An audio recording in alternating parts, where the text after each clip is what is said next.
Bien, señoras y señores, como habíamos anunciado, nos acompaña el doctor Ernesto Pérez Valladares para compartir con nosotros algunos temas de interés nacional en estos momentos importantes, históricos que vive la nación panameña. Y hoy, 20 de diciembre, 28 años después de la intervención militar armada o invasión militar de Estados Unidos a nuestro país. 7:21 minutos de la mañana, doctor. Muy buenos días, gracias por acompañarnos en Telemetro Reporta edición matutina.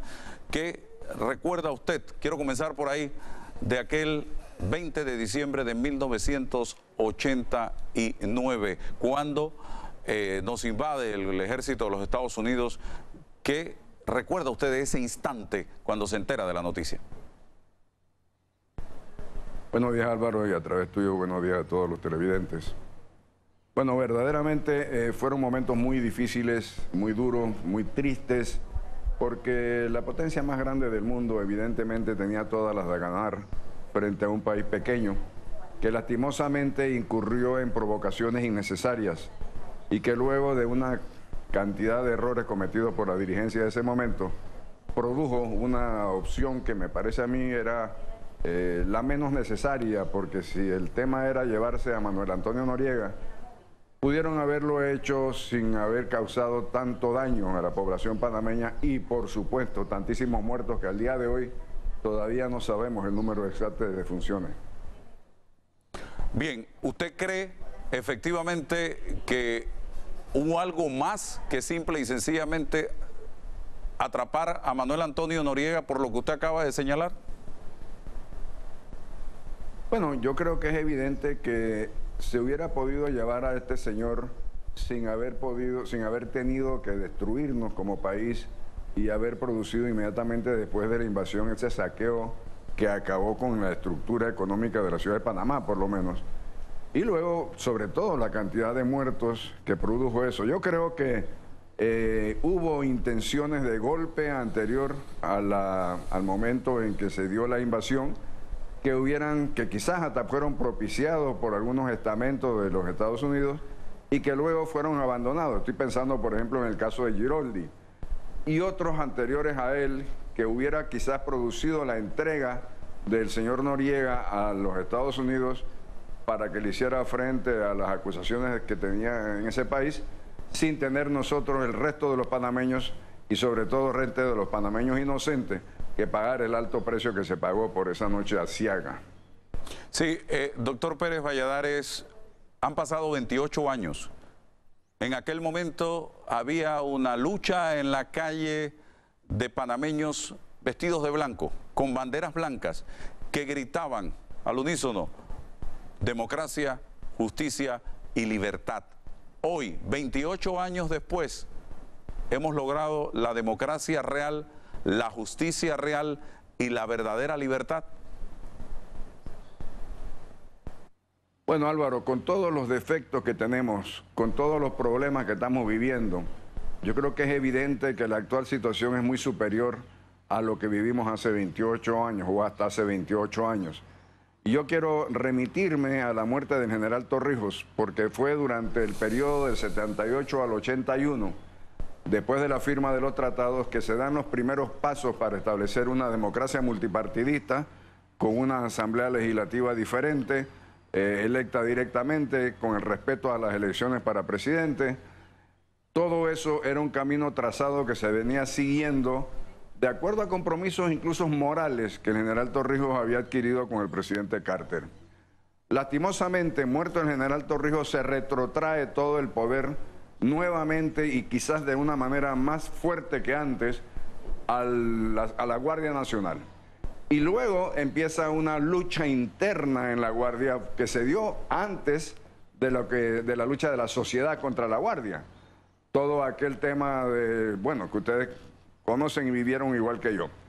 De manera que todo eso produce la lucha finalmente de la confrontación de la sociedad con el poder ejecutivo, con el poder establecido que era la Guardia Nacional.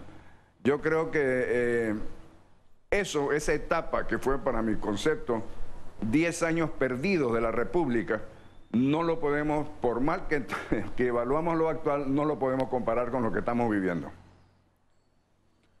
7:26 minutos, pero no haciendo una comparación, pero realmente, doctor, ¿aprendimos la lección?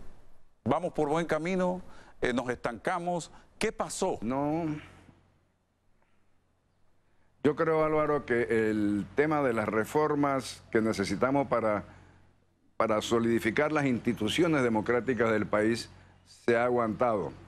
Por eso es que nosotros propugnamos por una nueva constitución, por unas reformas constitucionales profundas que nos den una forma diferente de elección de la Asamblea y una real independencia de la Corte Suprema de Justicia y del órgano judicial. Aparte de temas puntuales que son fundamental para la sociedad panameña, como es el tema de la seguridad, como es el tema de la educación, como es el tema de la salud.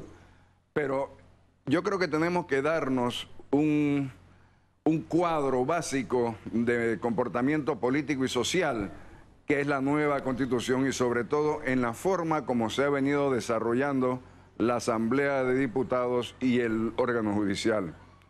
Claro, evidentemente dentro del órgano judicial también señalamos el Ministerio Público, que es la primera piedra de la confianza que los ciudadanos pueden tener en que aquellos que delinquen, aquellos que cometen un error, van a tener que pagarlo. Bien, hace 28 años estábamos divididos en dos pedazos. Hoy, yo no sé cuántos pedazos estamos divididos, señor Pérez Valladares, y no hay nada que nos una realmente como nación. ¿Qué está pasando? Álvaro, yo me remito a la experiencia mía de aquellos tiempos después de la invasión en 1990 y lo remito a la experiencia mía dentro del PRD. Nosotros en el partido, por supuesto, también estábamos muy divididos entre aquellos que habían estado identificados con los últimos años de la dictadura militar y aquellos que no estuvimos identificados. Aquellos que decían que de alguna manera tendríamos que lograr venganza de las cosas que se hicieron del 90 en adelante y aquellos que pensábamos que el país necesitaba otro tipo de actitud. Yo creo que algo similar se puede pensar ahora en la medida y en tanto en cuanto nosotros podamos compartir un objetivo país. Y yo creo que ese es casualmente el tema que los partidos políticos deben estar viendo. Yo creo que en estos momentos... estaba viendo, por supuesto, al señor del Cambio Democrático ahora mismo, y la pelea parece ser, quítate tú para ponerme yo, dame chance a mí, ya tú fuiste. O sea, yo creo que los partidos políticos, si quieren hacer su función democrática dentro de una sociedad democrática, tienen que proponer objetivos para que la sociedad al final del día pueda escoger qué tipo de país es el que quiere, cuál es el diseño que le vamos a dar a las futuras generaciones. Y eso no se está haciendo. Así es que en tanto en cuanto nosotros no hagamos ese objetivo, lo propugnemos, las divisiones seguirán por personalismo, no seguirán en función de diferentes propuestas de objetivos de país. Si estuviera usted a cargo de la administración del Estado en este momento, ¿qué haría inmediatamente, señor Ernesto Pérez Valladares? Bueno, lo primero evidentemente es no haber cometido el error que se hizo en la designación de las dos nuevas magistradas del Estado, de Corte Suprema de Justicia, ¿no? Yo creo que independientemente de los méritos de cada una de ellas que los tienen, en la forma como se hizo la designación sin participación, crea todavía un ambiente más negativo. A mí me parece que quizás un periodo de consulta que el presidente pudiera haber abierto en los diferentes, aunque no está obligado, pero políticamente hubiera sido mucho más fácil lograr un consenso que lo que se está haciendo ahora. Evidentemente, Álvaro, yo creo que mientras no cambiemos la forma como se designan los magistrados de la Corte, vamos a seguir teniendo las críticas que estamos viendo ahora mismo, porque si tú te fijas, tanto la señora Tobar como la señora, la fiscal Moore, son personas preparadas que tienen toda la capacidad para poder ejercer su cargo. ¿Pero por qué se critica? Por la forma como fueron designadas. Entonces, nosotros tenemos que pensar en una reinstitucionalización de los poderes del Estado, de manera que no sea el presidente con su dedo, y lo digo con la experiencia que yo tuve también. que no sea el presidente con su dedo, como dice la Constitución actual, la que designa magistrados, sino que busquemos un mecanismo más participativo, que puede ser un consejo de la magistratura, que puede ser crear esto. Ahora mismo decía alguien el otro día que hay en este país 19.000 abogados, de los cuales 18.000 cumplen con los requisitos para ocupar un puesto en la Corte Suprema de Justicia, que es ser panameño, tener 35 años y 10 años de ejercer la profesión. Ese es un universo demasiado grande. Quizás si nosotros podemos condicionar en función de la academia, en función de su trayectoria, una serie de condicionamientos para poder ser candidato, podría ser mejor. Ahora, yo pienso que en estas circunstancias lo mejor es independizar, quitarle un poco más de poder al órgano ejecutivo y pasárselo a los otros órganos del Estado, y una forma de hacerlo sería casualmente sacando al Ejecutivo de la designación de los magistrados de la Corte Suprema de Justicia y dándole la independencia al órgano judicial, que por ejemplo podría ser un porcentaje fijo del Producto Interno Bruto, de manera que no haya el condicionamiento que existe ahora mismo de la negociación entre el órgano judicial y el Ejecutivo para lograr un presupuesto adecuado de funcionamiento para el órgano judicial. Bien, aquí me escribe un político de gobierno y me dice lo siguiente, y se la voy a leer. Pregúntele al doctor Pérez Valladares por qué cuando él fue presidente no hizo exactamente lo mismo que está sugiriendo en este momento con los magistrados. Bueno, habría que ser tonto para hacer ver que hace 20 años las circunstancias son iguales a las de ahora. Lo que pasa es que nosotros veníamos implementando una serie de cambios para perfeccionar nuestra democracia y eso se ha detenido. Lo que funcionó hace 20 años no es lo que va a funcionar hoy.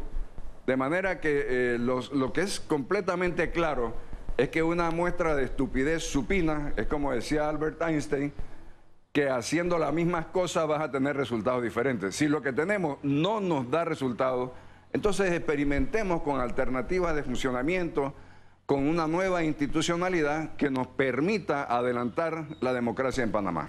Y yo le pregunto a la persona que me escribió también lo siguiente: ¿por qué ustedes cuando estaban en oposición anunciaban que iban a consultar, que iban a hacer, que iban a deshacer, y ahora llegan y hacen exactamente lo mismo que se hizo en las pasadas administraciones?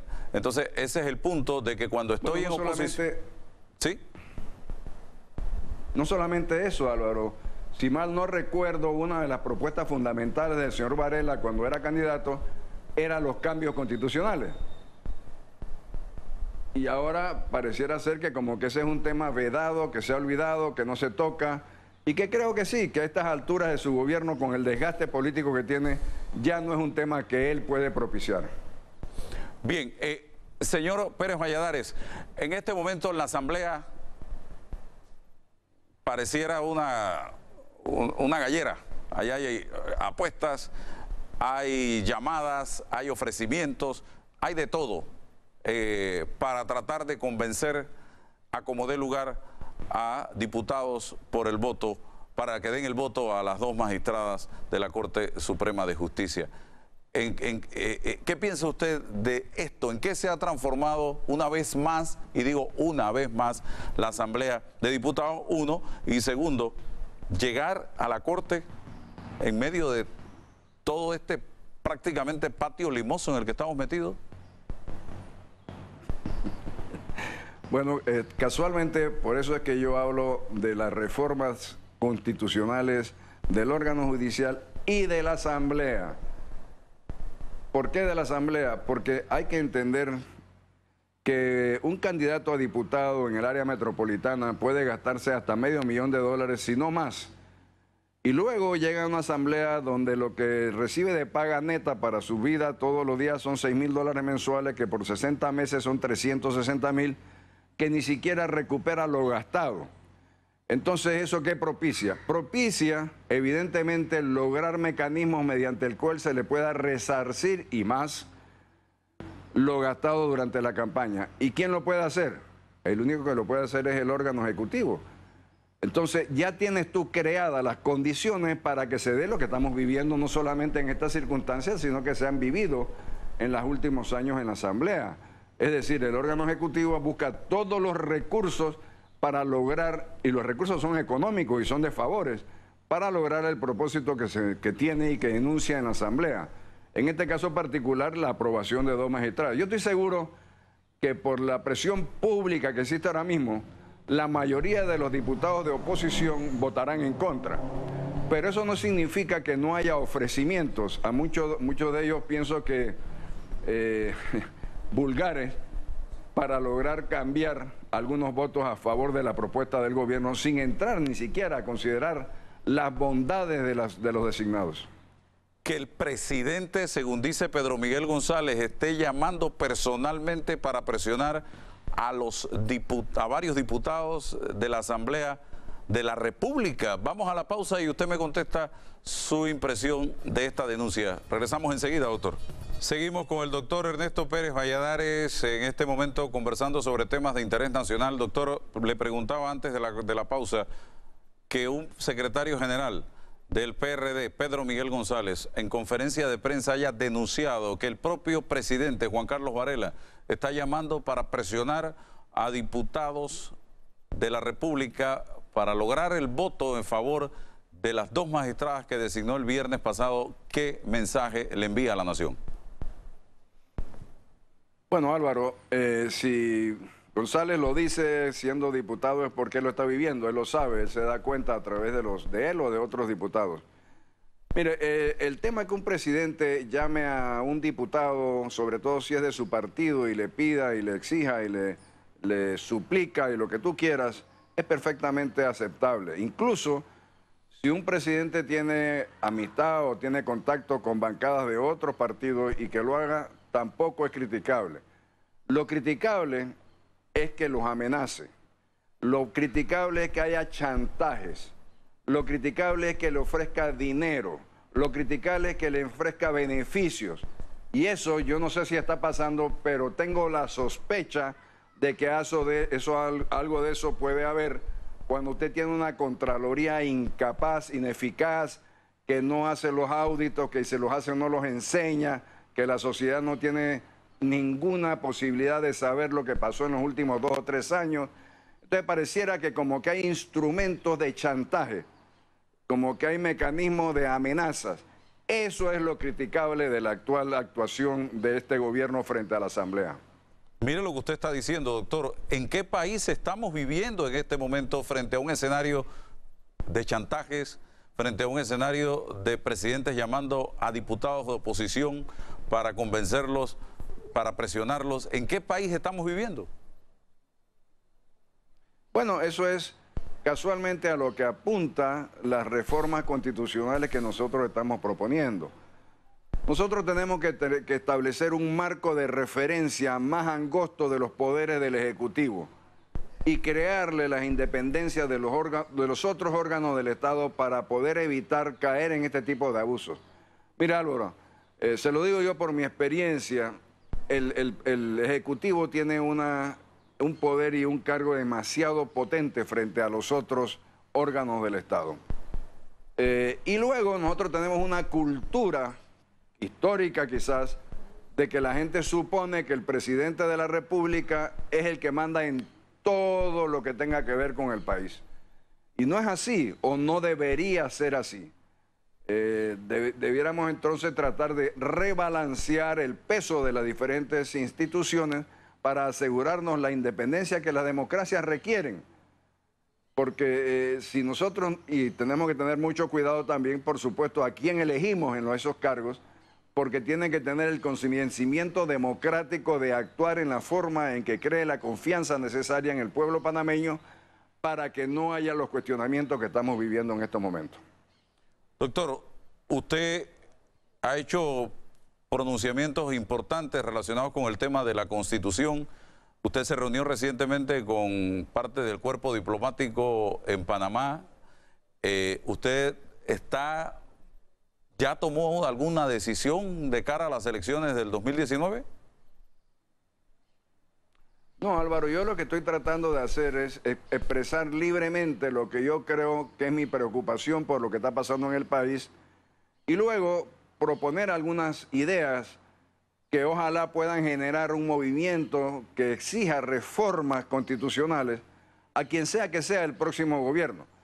Claro, yo aspiraría, por ejemplo, a que mi partido evalúe esta reforma, la señale como un objetivo para el próximo candidato y luego haya un compromiso de quien sea él o la candidata de ese partido para llevarlas adelante en corto plazo.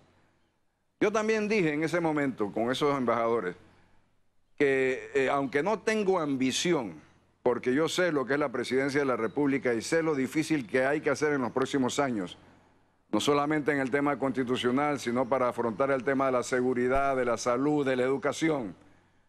Yo estaría dispuesto, si es necesario, a encabezar un movimiento de ese tipo para llevarlo a que la nueva Constitución se apruebe en el plazo mínimo establecido por la actual Constitución, que me dicen mis abogados que es un mínimo de 2 años.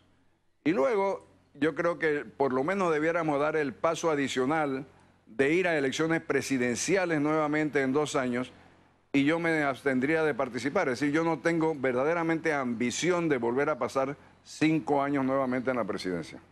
Ok, resumiendo, ¿usted estaría dispuesto a encabezar un movimiento de cara a lograr la reforma a la Constitución, en ese momento incluso postularse para correr como presidente de la República y al cabo de 2 años, concluida ya la reforma a la Constitución o la nueva Constitución, usted me explicará si es nueva o es reforma, usted se abstendría de participar en la nueva elección para presidente de la República? ¿Lo entendí bien? Esa es mi propuesta. Y en efecto, Álvaro, el tema de hablar de una constituyente originaria asusta a mucha gente, porque es como que poner en cero toda la mesa y tú no sabes. Así que quizás lo que debemos hacer son reformas muy profundas de la actual Constitución con el objetivo de rebalancear los poderes del Estado y darle independencia a los otros 2 poderes que en estos momentos no los tiene. Buscar el mecanismo de remover al diputado, a los candidatos a diputados del clientelismo que producen los circuitos electorales. Pensar, por ejemplo, en diputados nacionales o en diputados provinciales que sean electos por lista interna del partido para que la contienda se traslade de la sociedad, del circuito, a los partidos. Porque es evidente que los primeros nombres de los partidos serán electos diputados.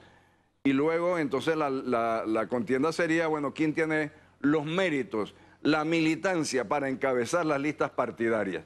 Yo creo que de esa forma no solamente removemos la elección de diputados del clientelismo que permea la sociedad, sino que además le damos a los partidos políticos una nueva fortaleza para poder postular sus mejores cuadros en los puestos principales y de esa manera asegurarnos una asamblea de mayor calidad y de mayor inteligencia.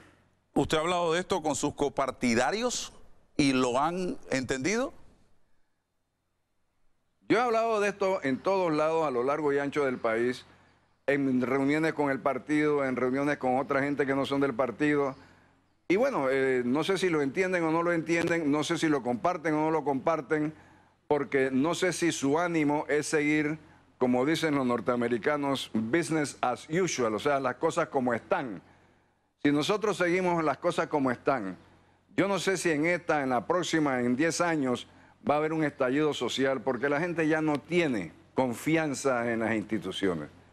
Entonces, yo creo que es imperativo que el partido, no solamente el nuestro, sino todos los partidos, evalúen las institucionalidades que tenemos y busquemos la forma de hacer un acuerdo para que podamos cambiarlas a tiempo, en paz. Mire, déjeme decirle algo. Yo viví y conocí muy bien la democracia venezolana. Y luego esa democracia fue perdiendo credibilidad porque la gente no sentía que había igualdad en todos los ciudadanos. Los ciudadanos en Venezuela decían, no hombre, aquí a los ricos no les pasa nada, aquí solamente ya meten presos a los hijos de los pobres, aquí las soluciones no se dan, y va generando un ambiente social que produce una total desconfianza en las instituciones. Y usted tiene el producto de lo que pasó. ¿Quién dice que nosotros no podemos ir por ese camino? ¿Quién dice que en este país no puede salir un Moisés, un iluminado que tenga un bonito discurso y llevarnos a enfrentamientos sociales nuevamente? Álvaro, yo pienso que Panamá está a un paso de entrar a los países desarrollados y ricos si hacemos lo correcto. Y también estamos a un paso de caer en un barranco. Entonces, lo que estoy tratando de hacer, con todas las críticas que me quieran hacer y con todos los señalamientos que me quieran poner, que no tengo ningún problema en contestarlos, es crear esa conciencia nacional de lo que yo creo es absolutamente necesario para poder avanzar como país. Hay un tercer tema que para mí es fundamental, que es el tema de la educación. Yo buscaría la forma de establecer algún mecanismo constitucional similar a lo que existe para el título del canal, por ejemplo, de manera que aislemos la educación del tema de la política y la burocracia. Porque si usted ve los gastos del Estado por estudiante, son quizás de los más altos de América Latina, pero los rendimientos de calidad que tenemos no son de los mejores de América Latina. Entonces tenemos que buscar mecanismos para aislar la educación nacional de los temas de la burocracia y de los temas de los enfrentamientos políticos. Tal y como se presenta el escenario hoy, 20 de diciembre del 2017, doctor Pérez Valladares, ¿hacia dónde vamos en las elecciones del 2019? ¿Cómo ve usted la situación, tal como está hoy día?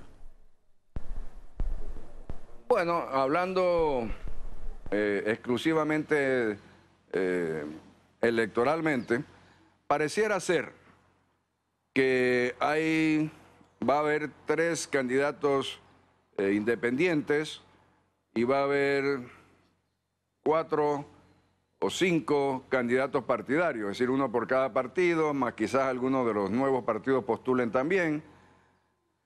Y ese es un escenario muy propicio para que el gobierno actual, con lo que ha hecho y ha demostrado que puede hacer, con el soborno y la amenaza, pueda alzarse con el triunfo. Es decir, y eso, en mi concepto, ayudaría a crear mayor zozobra social, porque es evidente el uso que están haciendo de los recursos del Estado para lograr sus propósitos políticos. Entonces, nada nos dice a nosotros que no vayan a hacer lo mismo en el tiempo electoral. Oiga, le pregunto también, frente a este escenario político que estamos viviendo, doctor Pérez Valladares, usted plantea que tal y como está, la posibilidad a su favor la tiene el presidente Varela, pero también le pregunto, ¿cómo ha visto usted el manejo que se le ha dado al caso, a las investigaciones en el caso Odebrecht, desde la perspectiva de los miembros del gobierno a los que se les ha señalado? Álvaro, yo tengo que decir lo que se dice en todos los corrillos, donde se dice incluso los abogados que están muy interesados en los temas, y parece ser que hay una selectividad en las investigaciones, donde se ha seleccionado al grupo del Cambio Democrático, que evidentemente no lo defiendo, pero echándole toda la culpa a ellos, olvidándose que hay funcionarios del actual gobierno que también estuvieron involucrados en el caso Odebrecht, olvidándose de que los 2 primeros años de gestión de Ricardo Martinelli contó con la aprobación y la participación del partido arnulfista y particularmente del presidente Varela, y olvidándose de que no fueron ellos los que originalmente trajeron a Odebrecht. Es decir, pareciera que la investigación está focalizada solamente en los funcionarios que delinquieron o que recibieron coimas o que del gobierno de Cambio Democrático. Los otros parecieran estar inmunes. Y yo sé, entiendo, creo que esa información saldrá. Quizás no de Panamá, pero sí de las delaciones que se están dando en otros países. Y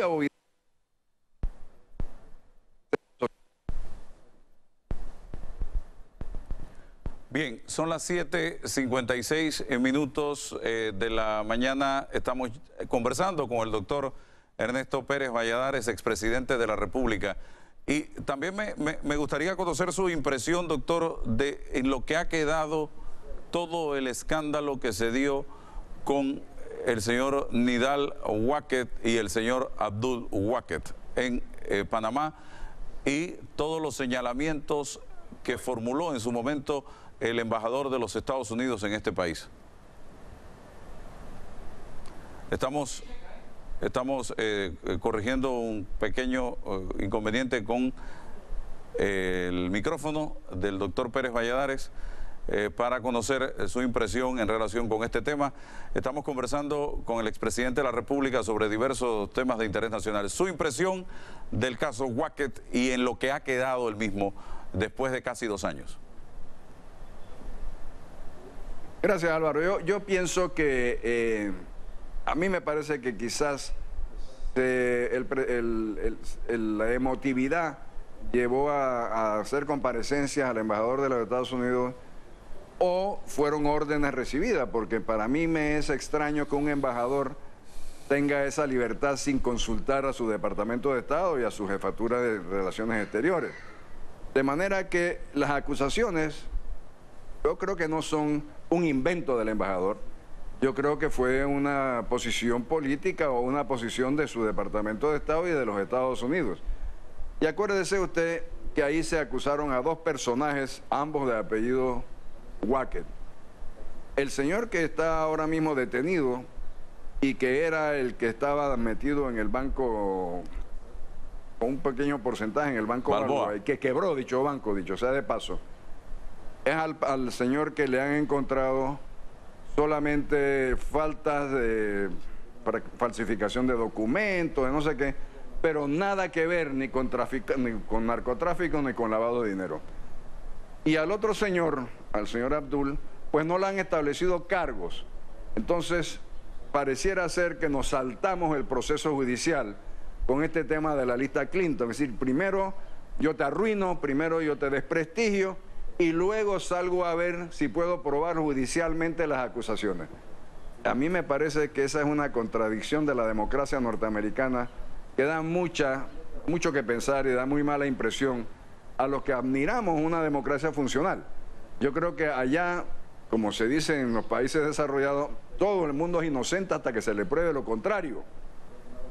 Bueno, en estos casos de la lista Clinton es al contrario, tú eres culpable hasta que demuestres que no sea así, pero luego las consecuencias de lo sufrido cuando te establecen, cuando te ponen en la lista Clinton, son irreversibles. Usted como ahora limpia el apellido de estos señores, usted como ahora resarce los daños económicos que se hicieron, usted como ahora hace que los señores otros accionistas del Balboa Bank recuperen los millones que perdieron. Y luego a este señor del Balboa Bank le dan 27 meses de cárcel, que entiendo que se los han reducido de manera que a principios del 18 estará en Panamá. ¿Y los accionistas del banco? Lo que perdieron millones de dólares de inversión de toda su vida, y los cuentavientes. Es decir, toda esa gente ha sufrido las consecuencias de haber sido acusado de culpable sin habérselo probado. ¿Qué hubiese hecho usted, doctor Pérez Valladares, siendo presidente de la República ante una situación como esa? Yo pienso que le faltó valor a la Cancillería, que le faltó valor al presidente de la República para exigir el proceso, lo que llaman los norteamericanos el due process, o sea, el proceso correcto de la ley. Yo creo que aquí se afecta no a un ciudadano, se afecta al país. Y yo creo que el presidente tenía que haber sido más enérgico en sus posiciones y sus conversaciones con el Departamento de Estado, el presidente de los Estados Unidos, diciéndole, mientras a este señor no lo inculpen, no le hagan cargos, no nos haga el daño que nos está haciendo. Y no es un tema personal, es un tema de país, que evidentemente por falta de inteligencia, por cobardía, por lo que tú quieras, no se llevó a cabo de la forma que se puede haber llevado a cabo. Bien, y para cerrar su análisis de lo que está pasando en este momento en las redes sociales entre figuras de alto nivel, de personalidades, de partidos políticos, de la sociedad civil, ese debate a raíz del nombramiento de estas dos magistradas que deben ser ratificadas o rechazadas en la Asamblea Nacional de Diputados. ¿Cómo lo ve usted, Pérez Valladares? ¿En qué contribuye esto al país? Mire, Álvaro, yo tengo mi aprensión sobre esos temas, porque en las redes sociales evidentemente es un mecanismo de expresión libre. Si no hubiera la posibilidad de ampararse bajo seudónimos, sería mucho más democrático. El problema es que se amparan bajo un seudónimo para insultar, para faltar el respeto, y eso me parece a mí que no ayuda en nada a la convivencia nacional. Mire, en las redes sociales igual valor tiene la opinión de un genio que la opinión de un ignorante. Entonces, yo creo que es un debate no panameño, es un debate del mundo entero ahora.